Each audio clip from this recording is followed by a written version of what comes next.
¿Qué tal? Buenas tardes, soy Rodolfo Escobar. Este video es con fines explicativos para el manual del modelo lógico matemático aplicado al derecho procesal penal. Pues una de las cosas que pasan en las medidas cautelares, que son más frecuentes en la práctica, es que una medida cautelar, como todos ustedes ya saben, sirve para tres criterios directores: garantizar la presencia del imputado, protección de la víctima ofendida o testigos, o para evitar la obstaculización del desarrollo de la investigación. Sin embargo, generalmente cuando se va a determinar esta circunstancia, hay un artículo que es el 164 que establece que este informe de la unidad de medidas cautelares no puede ser proporcional al Ministerio Público y que no puede ser usado para la investigación del delito. Sin embargo, hay que recordar que quien generalmente es quien tiene acceso a esta información primeramente es el Ministerio Público, y se ha efectuado esta práctica de manera extralegal, de manera muy recurrente en muchas de las entidades federativas. Otra de las circunstancias que ocurre es que esta determinación de la unidad de medidas cautelares, que aunque se rige bajo los principios de objetividad, confidencialidad, etcétera, es que no está presente el defensor. Entonces, cualquier información que incluso puede perjudicar al imputado por autoincriminación o por una circunstancia que afecte o trascienda a la medida cautelar, pues no va a estar presente el defensor. Generalmente siempre incomunican al imputado en lo que se generan estas diligencias. Las medidas cautelares,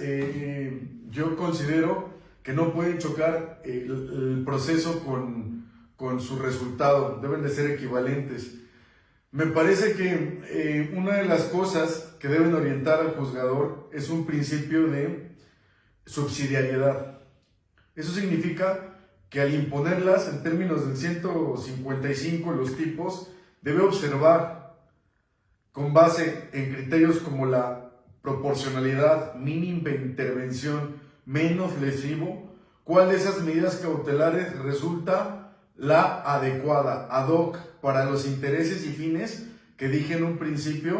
de las medidas cautelares, que son tres. Uno de los errores más comunes o frecuentes que se dan al momento de imponerlas es que la prisión preventiva se está volviendo la regla general, cuando es la excepción ya por criterios de tratados internacionales, y que generalmente pues se impone la prisión preventiva sin que el juez estudie de forma pormenorizada, objetiva, hermeneuta, por qué otras medidas cautelares no resultan suficientes para garantizar estos tres fines. Esto me parece delicado y que es una práctica que debemos ir eliminando conforme generemos mayores precedentes y generemos la adecuada estrategia para poder defender los intereses de nuestros representados. Otra cosa que ocurre también en cuanto a las medidas cautelares y que sirve también con propósito de generar un debate en el control de la detención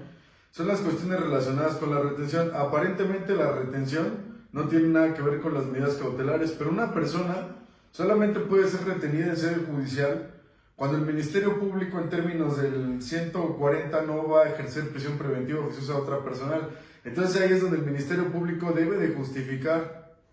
por qué es necesario que esta persona esté ahí. Y generalmente el eje director mediante el cual va a determinar ese peligro, por los tres factores que mencioné en un principio, es porque concurra en una circunstancia que afecte al desarrollo de la actualización del procedimiento, testigos, víctima ofendido, el peligro que les pueda pasar algo, o sustracción del imputado. Sin embargo, estas circunstancias no están acreditadas en la carpeta de investigación, pues también puede trascender. Y lo cierto es que este tipo de mecanismos de investigación, mediante los cuales el Ministerio Público llega a esta conclusión, debe generarse a partir de la investigación que él haga, no a partir de la investigación que haga OMECA.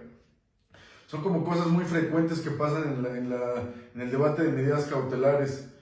Circunstancias propiamente que debemos ir eliminando y que pues en el manual van a encontrar un video de cuáles son los requisitos y cuáles son las consecuencias por no acatar estos procedimientos. Otro artículo también muy famoso que ocurre también en las cuestiones de las medidas cautelares es los casos de excepción.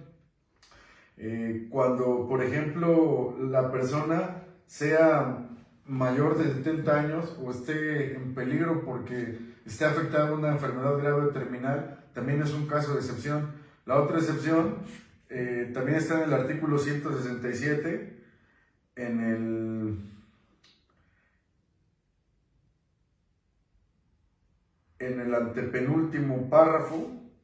que se puede sustituir la prisión preventiva oficiosa únicamente cuando lo solicite el MP por no resultar proporcional para garantizar la comparecencia del imputado, desarrollo de la investigación, protección de la víctima o testigos, y esto debe de contar desde luego con la autorización del procurador. Una de las cosas también que ocurren con frecuencia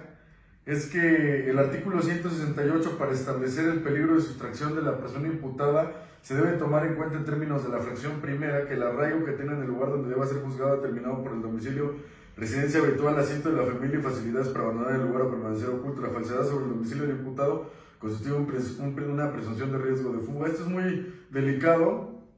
porque muchas veces son juzgados en otra entidad federativa de donde tengan el domicilio y se cree en automático que esto constituye un riesgo de fuga, pero no es así. O sea, una persona puede tener varios domicilios y no por eso generar una especulación en torno a que si se puede fugar del domicilio,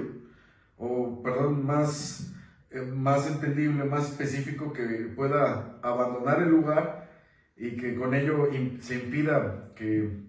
siga el curso del procedimiento. Aquí atención que también dice que la falsedad sobre el domicilio del imputado constituye una presunción de riesgo de fuga.